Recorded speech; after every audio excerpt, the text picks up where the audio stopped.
శ్రీమాత్రే నమః. కవిత్వ మరియు విజ్ఞాన ప్రాప్తినందించే సౌందర్యలహరి 15వ శ్లోకం. పూర్తి అర్థం, వివరణ, ఉపాసనా యంత్రము మరియు ఉపాసనా విధానముతో. శరజ్యోత్స్నా శుద్ధాం శశియుత జటాజూటమకుటాం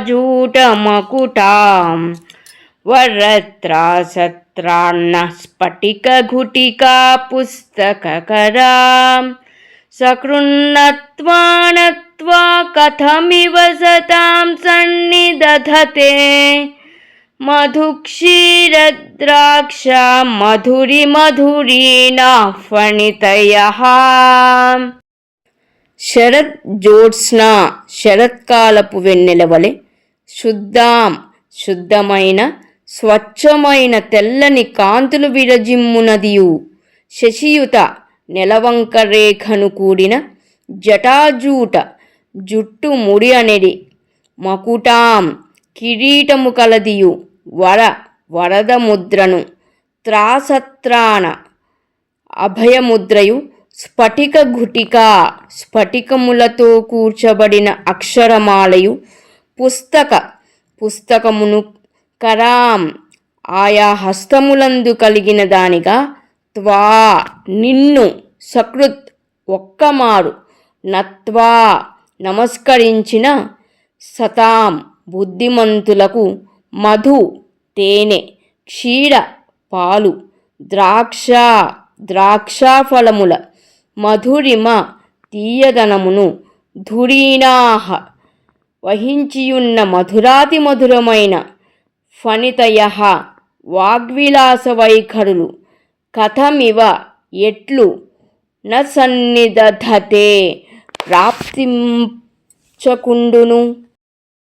తల్లి భగవతి, శరత్కాలపు వెన్నెలను పోలెడు తెల్లని దేవఛాయగలదానివిగాను, నెలపొడుపు చంద్రరేఖను కూడిన జుట్టుముడి అనేది కిరీటము గలదానివిగాను, వరద అభయ స్ఫటికాక్షమాల పుస్తకములను 4 హస్తములందు గలదానివిగాను, నిన్ను ధ్యానించి ఒక్కసారి నమస్కరించునట్టి సత్పురుషులకు పూతేనె, పాలు, ద్రాక్షాఫల రసముతో సాటి వచ్చు మాధుర్యము గల వాగ్విలాస వైఖరులు ఎట్లు ప్రాప్తించకుండును అనగా, తప్పక అట్టి వాక్కులు వారికి ప్రాప్తించునని భావము.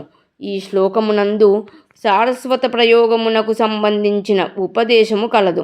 ఈ ఉపదేశమును పొందిన తర్వాత ధ్యానించుటకు అవసరమగు అమ్మవారి రూపవర్ణనము, ఇందువలన పొందు ధ్యాన ఫలమును వివరింపబడినది.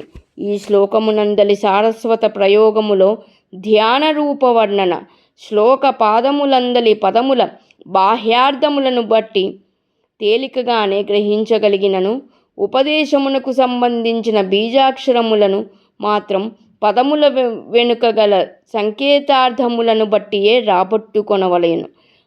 ముందు ధ్యానించుటకు చెప్పబడిన రూపవర్ణన వివరింపబడిన తరువాత బీజాక్షర విషయము వివరింపబడును. అమ్మవారు శరత్కాలపు వెన్నెల వంటి తెల్లని కాంతిపుంజములను వెదజల్లు శరీర ఛాయతో ఉండి, నెలవంక రేఖతో కూడిన జుట్టుముడినే కిరీటముగా కలిగి, 4 చేతుల యందు వరదముద్ర, అభయముద్ర, స్ఫటికాక్షరమాల పుస్తకమును కలిగి ఉన్నట్లు ఊహించి ధ్యానించవలెనని చెప్పబడినది. అన్ని ఋతువులలోనికి ఆహ్లాదకరముగా నుండు ఋతువులు 2. అవి వసంత ఋతువు, శరదృతువు. వసంత ఋతువులో సుమ వికాసము, శరదృతువులో సోమ వికాసము నిండుగా ఉండును. అనగా ఆ వికాసములు 2 సౌమ్యములన్నమాట. వసంత ఋతువులో చక్కదనము ఉండును. శరదృతువులో చక్కదనముతో పాటు చల్లదనము, వెచ్చదనము సమతౌల్యముగా నుండును. ఇట్టి ఋతువును సరస్వతీదేవికి సంబంధించిన ఋతువని తెలియజేయుటకు శారదా ఋతువు లేదా శరదృతువు అనిది. ఇట్టి శరదృతువులోని చంద్రుని వెన్నెల యొక్క చక్కదనమును, చల్లదనమును, స్వచ్ఛమును, తెల్లదనమును కలిగిన కాంతుల జిగి అమ్మవారి మేనికి ఉన్నట్లు ధ్యానించుమనుటలో గల ఔచిత్యం ఇదియే. నెలవంక రేఖ మనోజ్ఞమైన భావరేఖలకు సూచితము. అనగా నెలవంక ఎంత అందముగా సుకుమారముగా ఉండునో భావములు అంత సుకుమారముగా అందముగా నుండునని సూచితము. జటాజూటమనగా జుట్టుముడి. కవితాపద సంబంధములు ఈ కేశబంధముతో సూచితము. కవితాభావ సంపదకు కారణమైన మనస్సునకు కేశ సంపదకును కూడా పుట్టిల్లు మస్తకమే కదా. వరదముద్ర కవిత్వమును చెప్పుటలో కావలసిన ధీశక్తి, ఊహాశక్తి మొదలగు వాటిని ప్రసాదించునని సూచించును. సభలలో వాగ్వివాదములలో నిర్భీతిగా చెప్పగల గుణమును అభయముద్ర సూచించును. కవిత్వమునకు రచనలకు కావలసిన అక్షర జ్ఞానమును స్ఫటికాక్షమాల సూచించును. కేవలము వాగ్వివాదములు, చర్చలు, ఉపన్యాసములే కాక గ్రంథరచనా సామర్థ్యము కూడా అనుగ్రహింపబడునని పుస్తకము సూచించును. పైన తెలిపిన సంకేతముల ద్వారా సూచించబడిన అమ్మవారి రూపమును ధ్యానించి ఒక్కసారి అయినను చక్కగా నమస్కరించినంత మాత్రమున అట్టివారికి మధు క్షీర ద్రాక్ష మధురిమలను మరిపించు వాగ్వైఖరి మధురిమలు అబ్బునట. మరల ఈ మూడింటిలో మధువు పదముల పొందికను, క్షీరము పదముల స్వచ్ఛతను, పవిత్రతను, ద్రాక్ష పదముల పటుత్వమును సూచించును. మంచి రచనలకు, కవిత్వమునకు కావలసినవి ఇవియే కదా. విత్తనములో వృక్షమునకు సంబంధించిన విషయములన్నీ నిక్షిప్తమై ఎలా ఉండునో అలాగే అధిదేవతకు సంబంధించిన విషయమంతయు బీజాక్షరములలో సూక్ష్మముగా గుప్తముగా నిక్షిప్తమై ఉండును. విత్తనము విచ్చుకుని విస్తృతి చెందినప్పుడు చిగుళ్ళు, ఆకులు, రెమ్మలు, కొమ్మలు, మొగ్గలు, పువ్వులు, పిందెలు, కాయలు, పళ్ళు వరుసగా వచ్చినట్లు బీజాక్షరములు పలుచునై విస్తృతి చెందినప్పుడు అవి సూచించు అధిదేవతకు సంబంధించిన మంత్రములు, సూక్తములు, స్తోత్రములు, సంకీర్తనములు, ప్రవచనములు, వచనములు, వాచకములు మొదలైన వానివిగా వచ్చును. ఈ విధముగా అర్థము చేసుకున్నప్పుడు బీజాక్షర ప్రాముఖ్యమును బాగుగా తెలియను. సారస్వత ప్రయోగమునకు సంబంధించిన ఉపదేశ మంత్రములలోని బీజాక్షరములు కూడా ఈ శ్లోకమునకు సంకేతపూర్వకముగా చెప్పబడినవి. శ్రీ విద్యకు సంబంధించిన ప్రధాన మూల బీజాక్షరము ఇచ్ఛాశక్తి, జ్ఞానశక్తి, క్రియాశక్తులను తన యందు ఇముడ్చుకొనిన బీజాక్షరము అయిన శ్రీం ఈ శ్లోకమునందలి ప్రథమ పాదములోనే సంకేతపూర్వకముగా కలదు. శరత్ అను పదములలోని అక్షరములు షకార రకారములను సూచించును. జటాజూటమునగా జుట్టుముడి. ఈ జుట్టుముడి ఈ కారమును సూచించును. మకుటం అను పదము ఈ గుడికి దీర్ఘమును సూచించును, అనగా ఈ కారమును సూచించును. శశియుత జటాజూటమను పదములకు చంద్రుని కూడిన జుట్టుముడి అని అర్థము.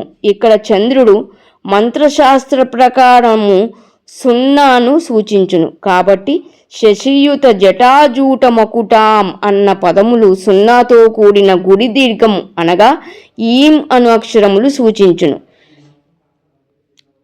అట్లే వాగ్భవ బీజమైన ఐం ముందు రాబోవు శ్లోకపాదములందు నిక్షిప్తము. దాని వివరణ ముందు తెలుస్తుంది. ఈ శ్లోకమును స్పష్టముగా ఉచ్చారణ దోషణము లేకుండా రాకుండా చదువవలెను. లేనిచో అనర్థములకు, పెడార్థములకు దారితీయు పరిస్థితులు కూడా రావచ్చును. సకృత్ అన్న పదమును షకృత్ అను విధము ఉచ్చరించినచో, అనగా దంతముల సకారముతో ఉచ్చరించవలసిన సకారమును దవడల సహకారముతో ఉచ్చరించు షకారముగా ఉచ్చరించినచో ఒక్కసారి అను అర్థమునకు బదులు విసర్జనము అని అర్థము వచ్చును. దీనికి తోడు సకృత్ అన్న పదము ప్రక్కన నత్వా పదము కలదు. ఈ నత్వా పదమునకు వంగుట లేదా నమస్కరించుట అని అర్థములు కలవు. వంగుట అనే అర్థము విసర్జన ప్రక్రియకు దోహదపడునదిగా వర్తించి, సకృత్నత్వ అన్న పదములకు ఒక్కసారి విసర్జనము చేసినచో అని పెడార్థము వచ్చి అనర్థమునకు దారితీయును.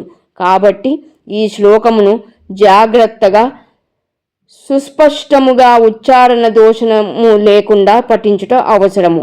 ఈ శ్లోకమునందలి భావము అర్థము కాకపోయినను చదివినప్పుడు ఒక విధమైన వాతావరణము ఏర్పడును. అది శ్లోకమునందలి పదముల అమరిక చేతను, ఆ పదములను ఉచ్చరించునప్పుడు వచ్చు ధ్వనుల చేతను సమకూరును. ఇది ఉత్తమ కవుల రచనలకు నిదర్శనము.